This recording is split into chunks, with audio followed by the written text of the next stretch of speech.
Greetings, everyone. I want to welcome you here to Prog Monster. My name is Murph. I am the host of this show, a show dedicated to progressive rock and other forms of rock music.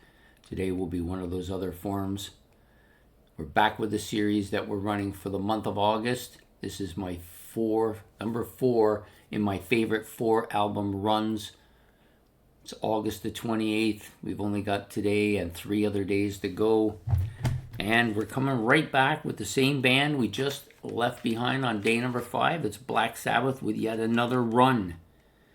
Actually couldn't decide which of the 2 runs I liked better.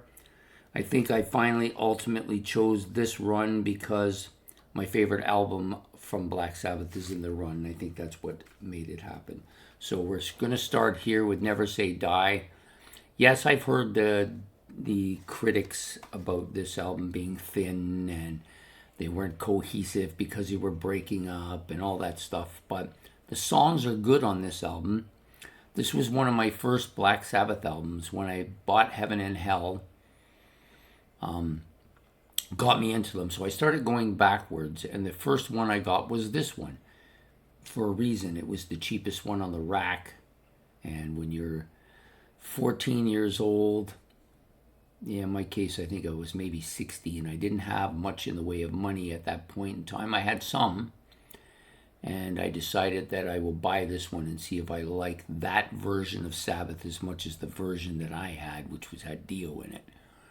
And I like this album. It's a darker album. Seems to be kind of disconnected, which answers the question as to why people see this as not a great album because they were breaking up, so there was not as much cohesion. But the songs are really good. I'm just going to put my glasses on now. So it starts with the track Never Say Die.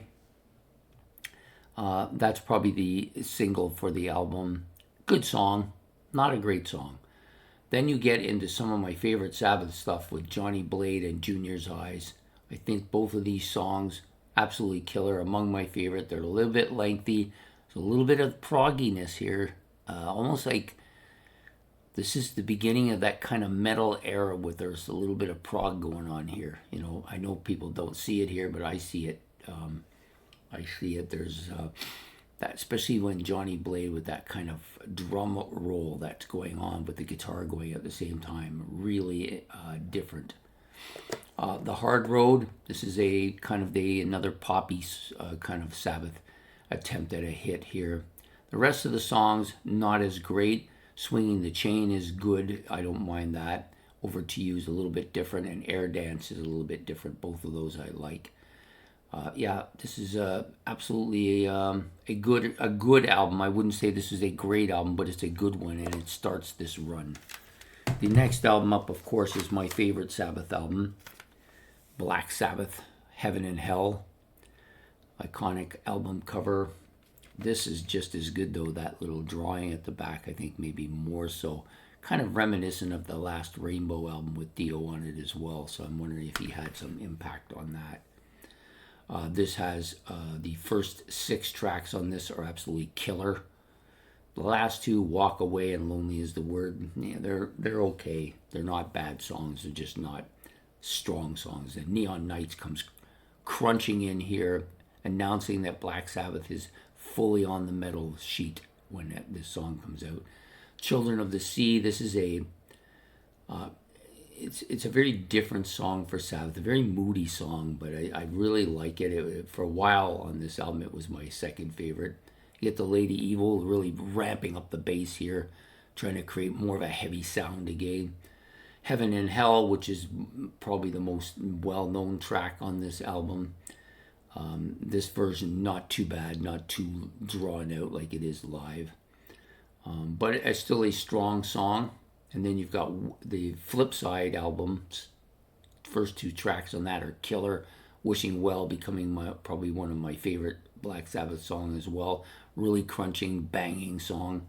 And then Die Young, which I think is the underrated masterpiece on this album. Absolutely killer. So this album, fantastic.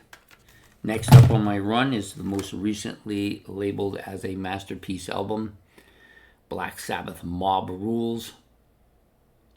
I initially didn't like this album as much as Heaven and Hell. Not even close, really. I thought of it as a kind of a lesser material-wise. Thought they were just honing in on some stuff they got off the Heaven and Hell album. But it's produced by none other than Martin Birch, the same as the Heaven and Hell album. This one's a lot clearer. The sound production's better here. I think the album cover is probably more sophisticated and definitely a lot more detailed. Absolutely killer, and it's just as good on the backside too. So it's got some absolutely killer tracks. So Turn Up the Night is kind of the Neon Nights of this album. Voodoo's a little bit different, kind of a little bit of a turn down. There isn't really anything represented on Heaven and Hell.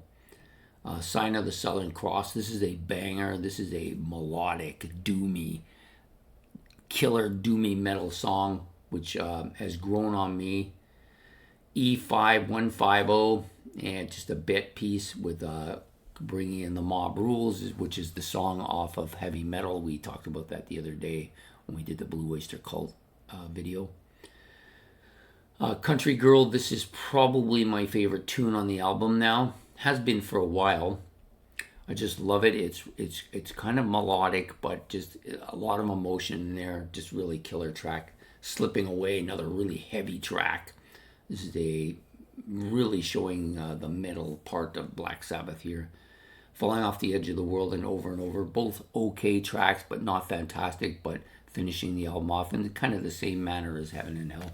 But a great album, and the third album in the run. And to end it off with this monstrosity.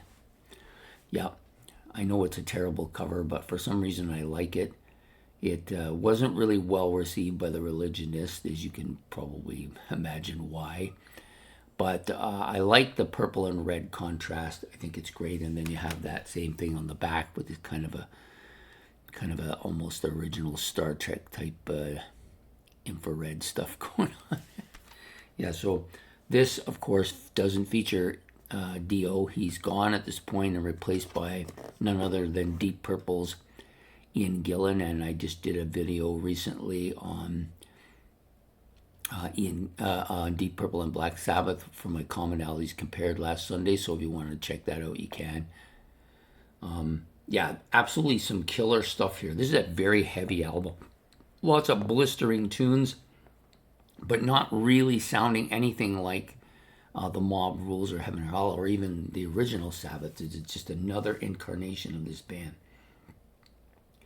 The first song, Trashed, was my favorite initially. It's just a pulse pounding, crashing, banging, almost a little bit of a Deep Purple sound to it, you know. Stonehenge, it's a good kind of dark feel that brings on maybe the best track on the album, Disturbing the Priest. Pounding, crashing, screaming. Ian Gillan screaming at the best on this album and on this song in particular. You got The Dark, and then Zero the Hero, which is to me one of the underrated tracks on this album and any Sabbath album, to be honest. Digital Bitch, another kind of screeching heavy metal song. Not really a Sabbath style song, but a great one. Born Again. To me, it's like Zero the Hero. They're both very similar. And then you got the back two tracks here, Hotline and Keep It Warm, which were both tracks I really didn't like initially. Became among my favorites on this album now. So this album is just top to bottom scorching hot, which is probably what it should be with a red baby. Anyways, I hope you've enjoyed this video. Just going to give them to you all again. Never Say Die, Black Sabbath, 1978, still featuring Ozzy Osbourne. 1980s Black Sabbath, Heaven and Hell, the beginning of Dio's era. Number 3, The Mob Rules, continuing with Dio's era, but sophistication, cleaner sounding, heavier maybe, in all overall, great album. The Mob Rules from 1972 or 71. It's 1980. Yeah, I don't know why I'm saying 70. I think this is 81. Anybody tells me differently, let me know. And then last, from 1983, the Born Again album featuring Ian Gillan on vocals. If I'm right, Bill Ward comes back for this album. He leaves on this album. So we have Vinny Appice on here, and then Vinny Appice's replaced on this album and Dio's gone too. So you've got Ian Gillan and Bill Ward back for this album. So there you are, my number 4 in my favorite 4 album runs for the month of August. The series continues tomorrow with number 3. Hope to see you then. Take care. Don't forget to hit the like and subscribe. Make your notes on the bottom and hit the notification bell. Take care. Bye.